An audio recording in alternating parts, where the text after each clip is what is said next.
So, as I was preparing for this conference, I was trying to frame the discussion around where we play within the data scene. And swimming against the salmon is because if you talk to everybody about data storage today, they say either one of two things. It's either it's all cloud and it's all object, or it's all flash and that's it. And we dramatically disagree with that. So we are the salmon that swims against the current. We say that all flash has a problem, and that's the word all. And here's how we play in that market. If you think about it, I looked at the NOAA website, and I looked for the common denominator for everybody here in the conference, everybody here in the room.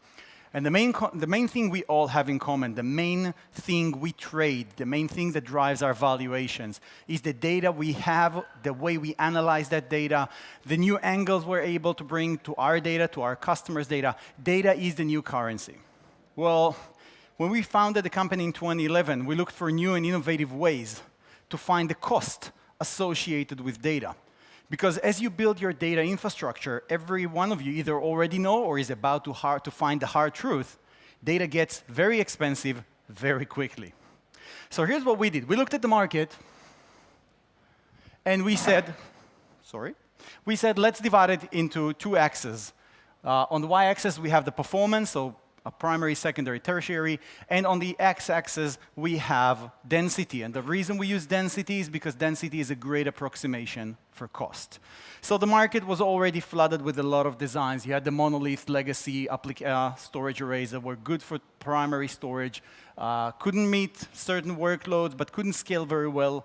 They had a lot of good features in them. Then you had all-flash arrays coming in, better scalability, better performance. And then you all have other players like hyper-converged infrastructure, which is not really tier one, but plays rather close to that space.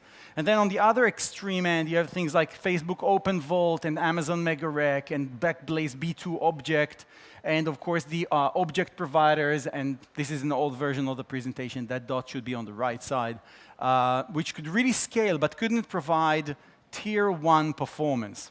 And we carved a niche for ourselves. We said we want to be here because enterprises are doing more with their data. It's going to be worth more money if they can keep the cost structure effective, if they can justify storing so much data.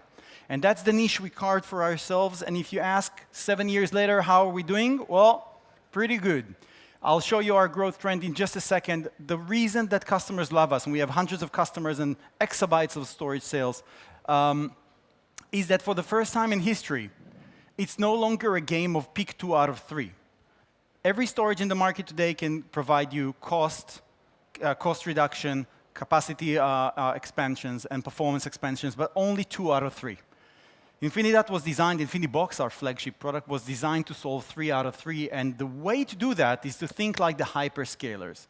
To think, how can we architect for scale and benefit from the economy of scale, and then bring that economy of scale either into your data center, if you're a data center-based company, or to your cloud. And I'll talk about cloud a little bit more at the end. And that 3 out of 3 messaging resonates very well with customers. So how is it going? Well, wow, that's the old version of the presentation. Over 3 exabytes of data sold across the world. We started in the US, which is where the biggest install base is. We're doubling our growth both in the US and in EMEA, and we're now building up our APAC business. So if you think about it, most of you will tell me, well, that's very nice, but I was born in the cloud. I'm a new company. I don't really care about data storage in the data center. Well, here's one fun fact you're going to find out if you haven't already. As you start building your company, it's all very skunkworks. You do everything pretty quickly to get done, to get to a product, to get to GA, to get revenue, which is what you should be doing. But one thing you usually don't stop and ask is, well, assuming I'm successful, 5 years down the road, 3 years down the road, what will be the cost of storing the data that I hope I will generate?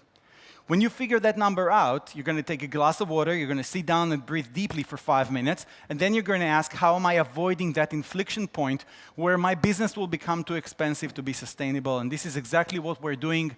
Our multi-cloud storage offering, which was just yesterday rebranded as Neutrix Cloud, and there's an argument whether Neutrix is about the fact that we neutralize your cloud vendor lock-in, and you have it. If you're using a single cloud and that's where your data is, you have a cloud vendor lock-in. Try egressing from that cloud. You'll realize how much that costs.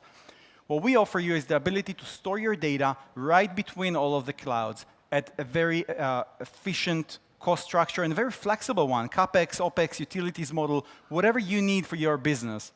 And as a result, you can now start doing things like running an active-passive database between Google and Amazon within the same data center, so that when an Amazon data center goes down, you still have your Google instance up and running, but you keep the data only once. You don't have to keep 2 copies of your data, which is already a huge cost reduction.